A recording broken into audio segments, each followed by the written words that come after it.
आज हम इसमें लेसन नंबर 7 में विभिन्न प्रकार के प्रत्यावर्ती धारा परिपथ पढ़ेंगे।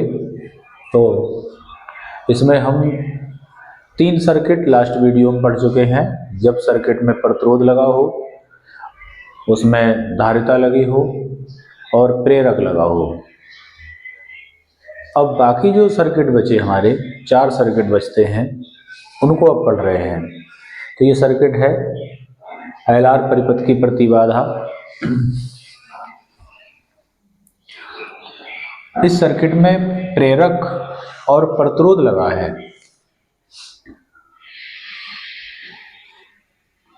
ये प्रेरक है, ये रेजिस्टेंस है, ये एसी सोर्स है, AC supply. AC supply, AC voltage का समीकरण लिखेंगे V equal to V nought sine omega T. प्रेरक पर वोल्टेज VL, रेजिस्टेंस पर वोल्टेज VR। एक से अधिक जब अवयव होंगे तो उनके वोल्टेज को पहचान बनाकर लिखेंगे VL, VR। अकेला एक वोल्टेज हो तो केवल V लिख देते हैं। इसमें बहने वाली धारा है I। अब से इसमें सबसे पहला हमारा कार्य होगा कला आरेख बनाना, फेजर डायग्राम बनाना। तो हम लास्ट वीडियो में बता चुके हैं कि प्रेरक में जो वोल्टेज होता है वो धारा से 90 डिग्री लीड करता है। रेजिस्टेंस का जो वोल्टेज होता है वो करंट की ही कला में होता है। तो सबसे पहले कला आरेख, फेजर डायग्राम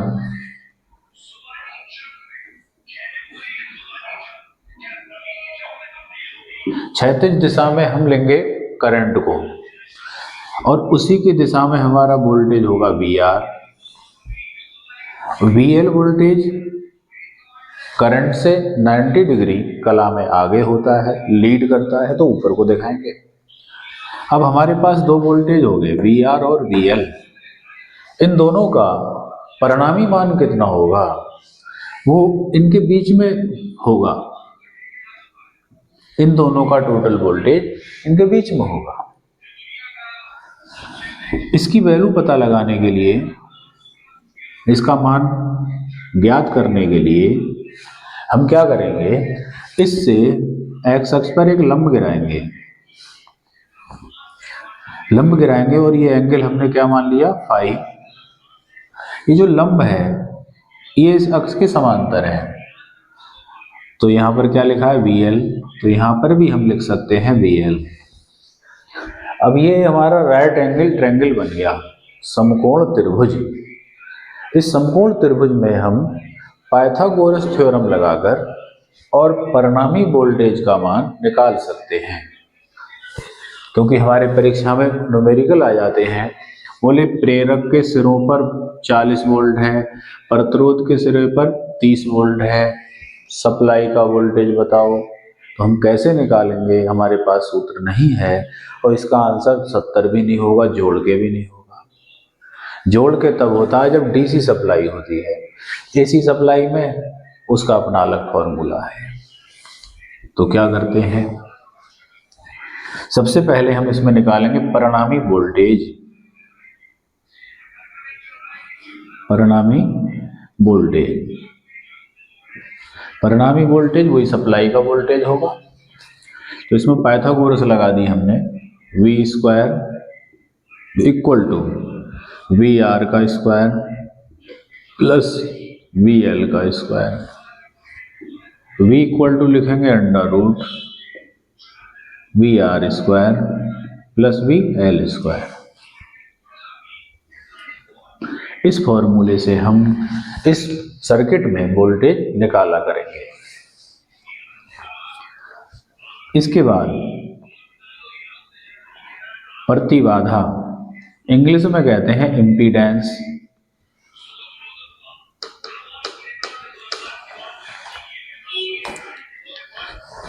थोड़ा ध्यान देंगे, कोई तार धारा के मार्ग में जो अवरोध उत्पन्न करेगा वो रेजिस्टेंस कहलाएगा। कुंडली धारा के मार्ग में अवरोध उत्पन्न करेगी वो प्रेरण प्रतिघात कहलाएगा। लेकिन जब दोनों मिलकर कुल बाधा उत्पन्न करेंगे वो प्रतिबाधा कहलाएगी। टोटल ये दोनों मिलकर जो टोटल रेजिस्टेंस उत्पन्न करेंगे, टोटल अवरोध उत्पन्न करेंगे धारा के मार्ग में, वो कहलाएगा प्रतिबाधा। तो कैसे निकालें हम? ये जो तीन वोल्टेज हैं, तीनों की जगह ओम के नियम का सूत्र लगा दें। तो ओम के नियम का सूत्र होता है V = IR। इसका उपयोग तीनों जगह करेंगे। लेकिन सीखने की बात यह है कि जब इसकी जगह इसका यूज करेंगे तो यहाँ आएगा IZ √, इसकी जगह करेंगे तो आएगा IR प्लस, और इसकी जगह यूज करेंगे तो आएगा IXL का स्क्वायर। इसमें से I² कॉमन है, I² कॉमन रूट के बाहर आएगा तो आएगा I R² प्लस XL का स्क्वायर। XL हमारा होता है ω/L के बराबर, तो यहाँ आ जाएगा ω/L का स्क्वायर, और इधर IZ, I से I कट जाएगा तो बचेगा Z = √R² प्लस ω/L का स्क्वायर। एग्जाम में क्वेश्चन पूछते हैं कि LR परिपथ की प्रतिबाधा और शक्ति गुणांक के सूत्र लिखो, तो हम इस तरह से करेंगे। प्रतिबाधा तो आ गई, शक्ति गुणांक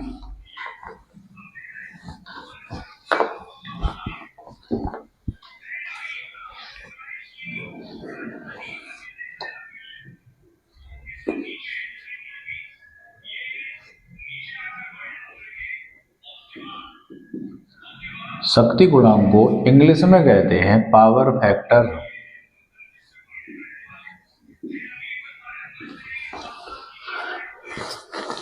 पावर फैक्टर, जब हम इस लेसन में शक्ति पावर के सूत्र का डेरिवेशन करेंगे तो उसमें voltage into current into cos φ आएगा।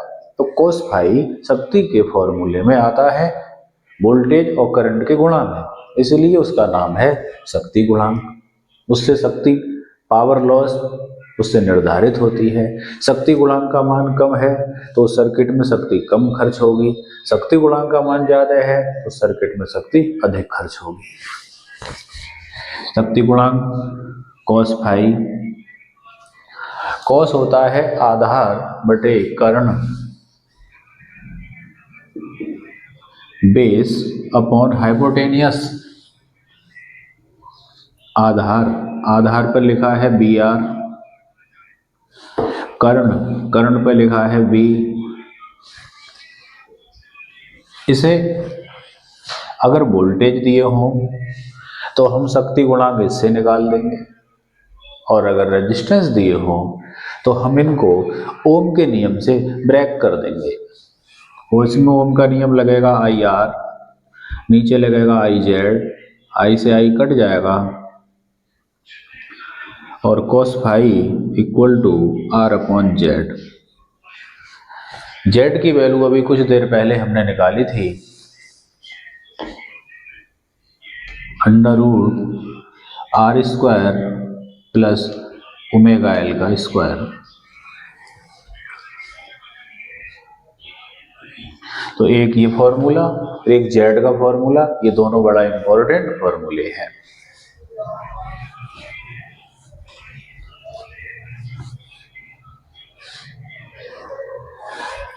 एक होता है कला कोण, फेज एंगल।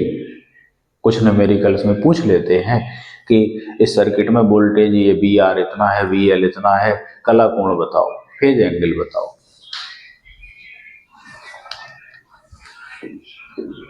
कला कोण, फेज एंगल।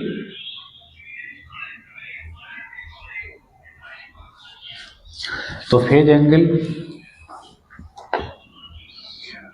tan phi से निकालते हैं। ये होता है लंब बटे आधार, बेस परपेंडिकुलर अपॉन बेस। तो परपेंडिकुलर इसका क्या है VL, बेस क्या है BR, ये है लंब, ये है आधार, तो VL अपॉन BR। इससे निकाल देंगे हम फेज एंगल। और अगर वोल्टेज ना दिए हो, रेजिस्टेंस दिए हो, तो हम इनको ओम्स लॉ से ब्रेक कर देंगे। ओम्स लॉ से ब्रेक करने के लिए एक बार मैं इकट्ठे एक साथ लिख देता हूं। अगर रेजिस्टेंस है तो ओम्स लॉ लगाएंगे V इक्वल टू IR। अगर इंडक्टर है, कॉइल है, तो लगाएंगे V इक्वल टू IXL। और अगर कंडेंसर है तो ओम्स लॉ लगाएंगे V इक्वल टू IXC। तो इन तीनों अवयवों पर हम ओम्स लॉ का सूत्र इस प्रकार लगाते हैं। तो यहाँ हमारे पास क्या है VL को हम वहां से देख रहे हैं IXL, BR IR, I से I कट जाएगा, ऊपर हमारे पास है XL, और XL का फॉर्मूला होता है, हम जानते हैं, ओमेगा L अपॉन R। तो tan phi equal to omega L upon R।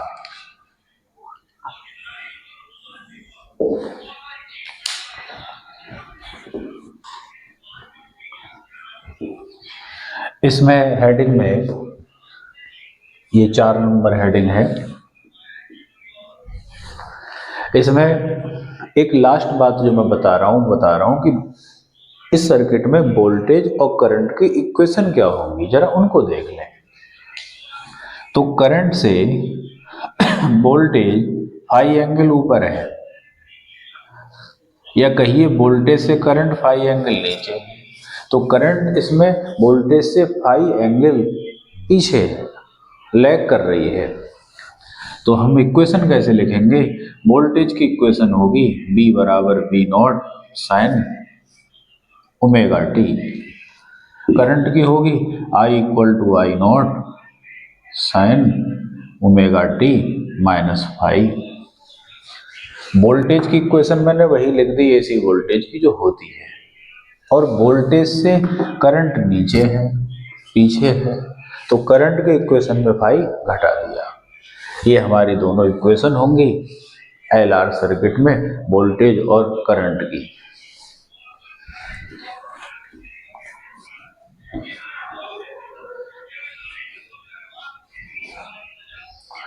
अब हम पढ़ने जा रहे हैं CR परिपथ की प्रतिबाधा एवं शक्ति गुणांक।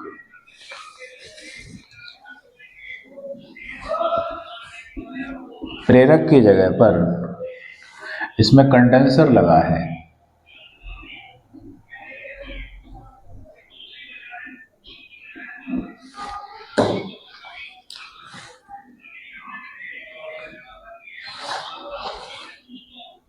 कंडेंसर पर उत्पन्न वोल्टेज को हमने लिखा VC, और ये सर्किट बन गया। ये AC सर्किट है, इसमें कंडेंसर लगा है, रेजिस्टेंस लगा है, और AC सप्लाई से दोनों जुड़े हैं।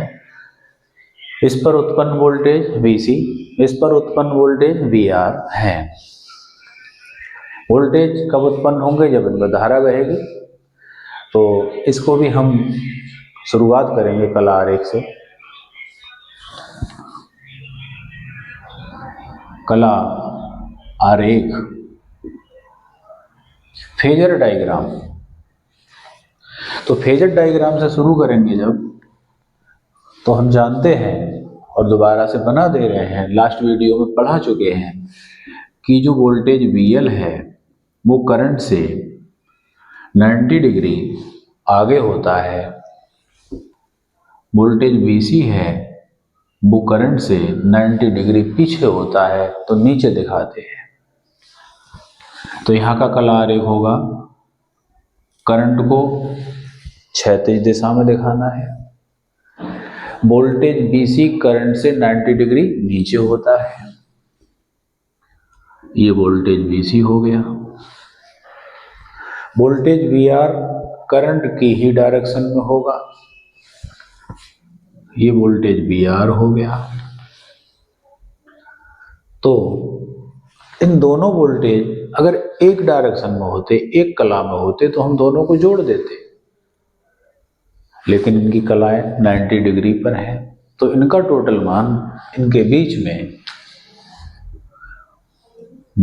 B होगा, टोटल वोल्टेज उसके द्वारा प्रदर्शित होगा। इसकी वैल्यू पता लगाने के लिए इससे हमने आधार पर एक लंब गिराया। ये एंगल हमने फाई माना और ये साइड इसके समांतर है, तो यहाँ पर हम BC लिख सकते हैं। अब यहाँ हमारा राइट एंगल ट्रायंगल बन गया, समकोण त्रिभुज। समकोण त्रिभुज जब बना तो इसी के आधार पर हम विभिन्न फॉर्मूलों को पता करेंगे। सबसे पहले हम पता करेंगे परिणामी वोल्टेज, रिजल्टेंट वोल्टेज। तो ये जो समकोण त्रिभुज बन रहा है, इसमें पाइथागोरस थ्योरम लगाएंगे।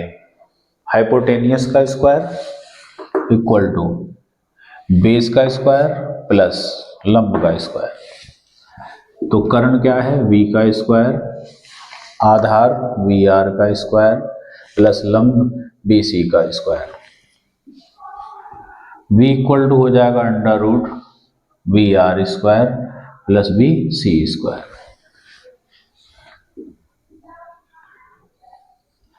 यह दोनों वोल्टेज का टोटल मान फाइंड करने का फॉर्मूला है।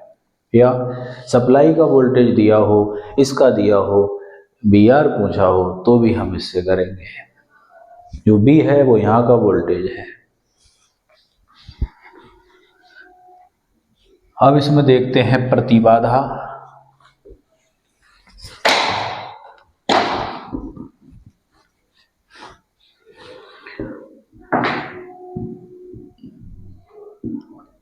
इम्पीडेंस।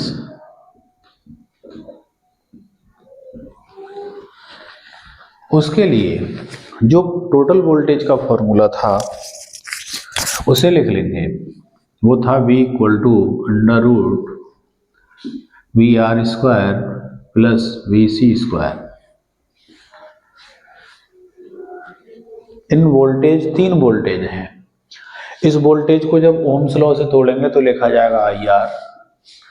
इसे जब ओम्स लॉ से लिखेंगे तो IXC, और इसे लिखेंगे तो IZ। तो ओम्स लॉ से लिखेंगे V की जगह IZ, रूट VR को IR प्लस और BC को IXC का स्क्वायर। तीनों वोल्टेज को हमने रख दिया। अब क्या करना है? अब हम राइट साइड से I स्क्वायर कॉमन लेंगे। I स्क्वायर जब कॉमन लेंगे तो बाहर आएगा I, अंदर बचेगा R square plus XC square. और XC और XL के फॉर्मूले बताए जा चुके हैं। XL होता है ओमेगा L, XC होता है 1/ओमेगा C, प्रेरण प्रतिघात, और ये होता है धारितीय प्रतिघात। तो XC की जगह आ जाएगा 1/ओमेगा C का स्क्वायर। IZ, I से I कट जाएगा तो Z इक्वल टू बचेगा Z equal to under root R square plus 1/ओमेगा C का स्क्वायर।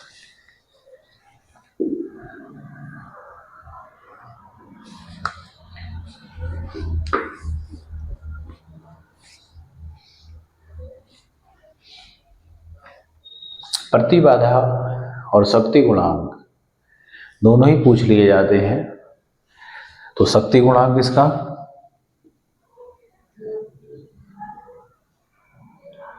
शक्ति गुणांक को इंग्लिश में कहते हैं पावर फैक्टर।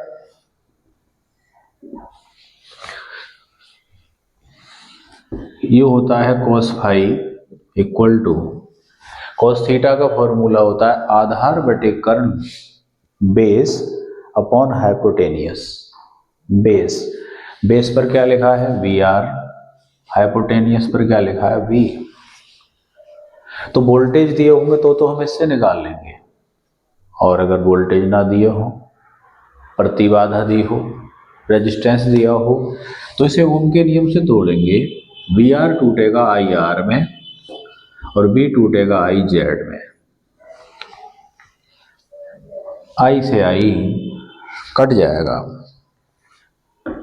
आएगा आर अपॉन जेड, और जेड की वैल्यू अभी यहाँ निकाली थी मैंने, मिटाई है, under root R square plus 1 upon omega C का होल स्क्वायर कॉस फाई।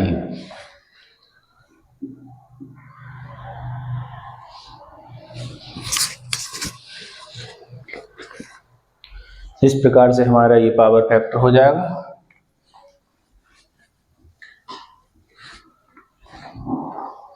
इसके बाद इसमें देखते हैं कला कोण।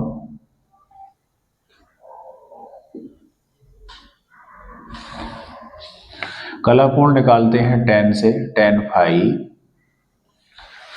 अभी जो डायग्राम बना हुआ था उससे परपेंडिकुलर अपॉन बेस, लंब बटे आधार। तो उस डायग्राम का जो लंब था BC था और जो आधार था वो BR था, तो लंब बटे आधार BR।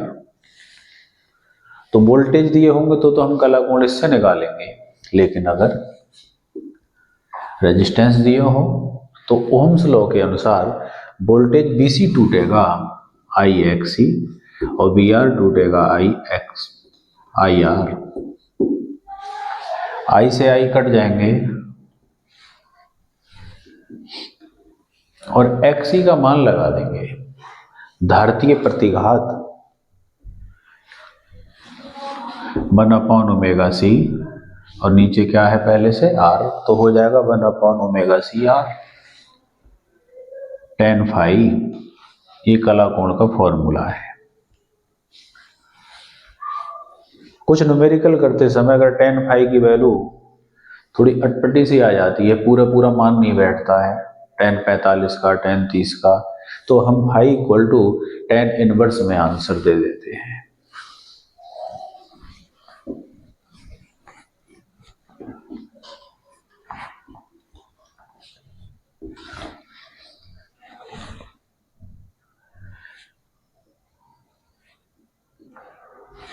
हमारा छठा सर्किट है LC परिपथ, जिसमें रेजिस्टेंस नहीं लगा है, केवल C और L लगे हैं। तो इसको देख लें जरा।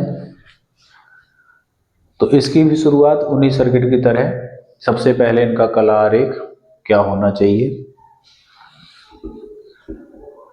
कला आरेख बनाएंगे तो वोल्टेज VC है और BL है। धारा तो हम दिखाएंगे क्षैतिज दिशा में X अक्ष की ओर, BL वोल्टेज दिखाएंगे ऊपर की ओर, धारा से 90 डिग्री ऊपर, और BC को दिखाएंगे करंट से 90 डिग्री नीचे। हमने इन्हें छोटा बड़ा दिखाया है, इसलिए इसे हमने बड़ा माना है कि BL वोल्टेज बड़ा है, जिससे कि घटाने पे जब बचेगा तो ऊपर को बचेगा। घटाना इसलिए पड़ेगा क्योंकि इनकी दिशाएं विपरीत हैं। तो ये दोनों वोल्टेज अपोजिट हैं, विपरीत कला में है, इसलिए इन्हें घटाएंगे तो उनका टोटल वोल्टेज ऊपर की ओर आएगा। ऊपर को इसलिए आएगा क्योंकि ये वाला वोल्टेज बड़ा है। अगर ये बड़ा होता तो लिखा जाता VC माइनस VL। नीचे को दिखाते हैं, बुक में जो परिणामी वोल्टेज होगा वो कैसे लिखा होगा जरा देखना। तो सबसे पहले लिखते हैं, ये चित्र तो हमारा कहलाएगा कला आरेख। वे डायग्राम जो वोल्टेज और धारा के बीच के कलांतर को प्रदर्शित करते हैं उन्हें कला आरेख या फेजर डायग्राम कहते हैं, बता चुके हैं। परिणामी वोल्टेज, अगर कहा जाए कि यहाँ इस पर 80 वोल्ट है, यहाँ 60 वोल्ट है, सप्लाई का वोल्टेज बताओ, तो कुछ बच्चे इसे जोड़ देंगे, 140 कर देंगे, कुछ स्क्वायर कर देंगे, लेकिन होगा क्या वो देखिए। वोल्टेज अपोजिट है तो परिणामी वोल्टेज होगा VL माइनस VC। 80 माइनस 60 कितना आएगा? 20। सप्लाई का वोल्टेज 20 होगा।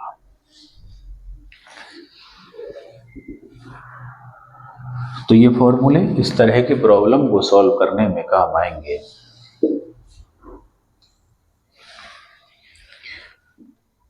प्रति बाधा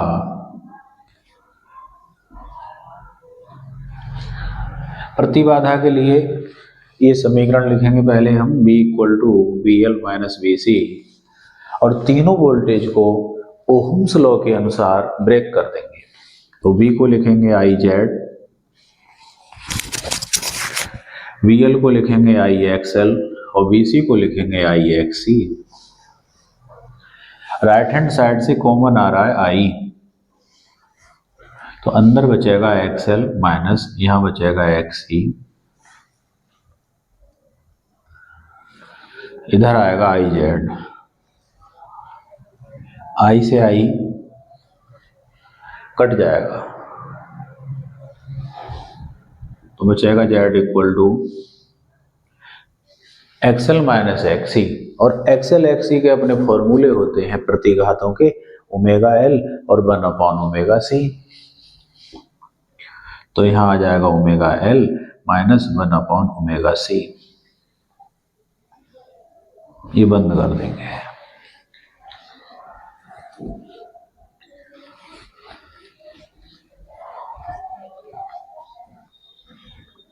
ये प्रतिबाधा होगी सर्किट की। प्रतिबाधा के बाद पावर फैक्टर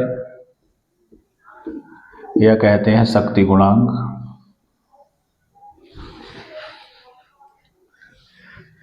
ये क्या है? शक्ति गुणांक लिखेंगे cos phi equal to R upon Z। इस सर्किट में रेजिस्टेंस है ही नहीं, जब रेजिस्टेंस नहीं है तो R अपॉन Z, R की वैल्यू 0 अपॉन 0 बराबर 0। ऐसे ना करें तो एक ऑप्शन और है, यहाँ वोल्टेज और करंट के बीच का एंगल कितना है? 90। तो cos फाई बराबर cos 90 की वैल्यू 0। ये आया। तो जिन सर्किटों में रेजिस्टेंस नहीं होता उन सर्किट्स में पावर फैक्टर की वैल्यू 0 होती है। इसका क्या सिग्निफिकेंस है, हम क्या समझेंगे, दूसरे को क्या बताएं? तो हमने सुना है कि 0 वाट के बल्ब होते हैं, 0 वाट, अर्थात उनमें जो पावर लॉस हो रही है वो 0 हो रही है। एक्चुअल में ऐसा नहीं है, वास्तव में उनमें पावर खर्च होती है लेकिन बहुत कम होती है। H टेंड्स टू 0, 0.2 वाट, 1 वाट, तो उसे 0 एज्यूम कर लिया गया है। पावर, एवरेज पावर का सूत्र है Vrms into Irms into cos phi. जिन सर्किट्स में रेजिस्टेंस नहीं होता उसमें पावर लॉस नहीं होगी, आइडियल बात है, आदर्श बात है। ऐसा इम्पॉसिबल है कि कोई इलेक्ट्रिकल सर्किट हो और उसमें रेजिस्टेंस ना हो, रेजिस्टेंस होगा भले ही कम हो। तो यहाँ फॉर्मूला तो ये कह रहा है कि रेजिस्टेंस नहीं है तो पावर फैक्टर कितना है? 0। इसमें 0 लगा दूं तो 0 की मल्टीप्लाई होकर हो जाएगा 0 Vrms और ये हो गया 0। तो जिस सर्किट में cos फाई की वैल्यू 0 होती है, वहां औसत पावर लॉस, औसत विद्युत शक्ति भी 0 होती है, और वहां उस सर्किट में बहने वाली करंट को कहते हैं वाटलेस करंट, वाटहीन धारा। इसका एग्जाम्पल होता है चोक कॉइल, चोक कुंडली।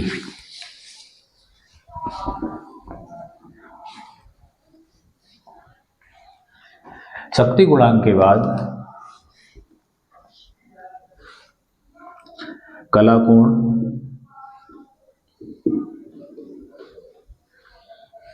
Phase angle. कला कोण भी हम किससे निकालेंगे? tan phi. तो फॉर्मूला था VL minus BC upon VR, और VR यहाँ है नहीं, रेजिस्टेंस ही नहीं है, तो VL माइनस BC अपॉन 0, 0 ऊपर जाएगा तो infinite, tan phi equal to infinite, और इनफाइनाइट वैल्यू होती है tan 90 डिग्री पे। कंपेयर कराएंगे तो फाई इक्वल टू 90। वैसे भी देख रहे हैं परिणामी वोल्टेज, रिजल्टेंट वोल्टेज और करंट के बीच का एंगल 90 डिग्री है, 90 है तो फेज एंगल 90 हुआ, कला कोण 90 हुआ। आज का काम इतना ही, शेष कार्य फिर करेंगे। धन्यवाद।